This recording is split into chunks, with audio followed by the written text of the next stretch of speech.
लग्न समारंभ आटपून परतणाऱ्या 9 मित्रांची कार समोरून येणाऱ्या ट्रकला धडकल्याने सर्वांचा जागीच मृत्यू झाल्याची धक्कादायक घटना राजस्थानच्या झालावाड जिल्ह्यात शनिवारी रात्री उशिरा घडली।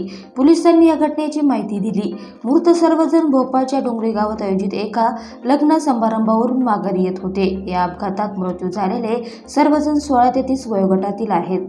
एकलेरा पोलीस स्टेशनचे प्रभारी संदीप ईशोनी यांनी सांगितले की मृतांमध्ये 16 वर्षीय रोहित, 22 वर्षीय सोनू आणि 24 वर्षीय दीपक यांचा समावेश आहे।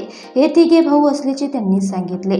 18 वर्षीय मनीष बांगारी याची प्रकृती चिंताजनक असून त्याच्यावर रुग्णालयात उपचार सुरू आहेत। 3 भावांसह 9 जणांची एकाच वेळी अंत्ययात्रा काढण्यात आली। त्यावेळी कुटुंबियांनी एकच आक्रोश केला। अपघातात कारचे मोठ्या प्रमाणात नुकसान झाले आहे। गोपाल बांगरे यांनी सांगितले की रात्री 12:30 वाजता सुमारास लग्नाचे 35 ते 40 पाहुणे 3 कार आणि 2 पिकअप वाहनातून डोंगरेहून निघाले होते।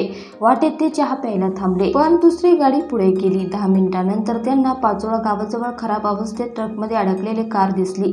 गंभीर जखमींना बाहेर काढण्यासाठी गाडीचा मागचा दरवाजा तोडावा लागला।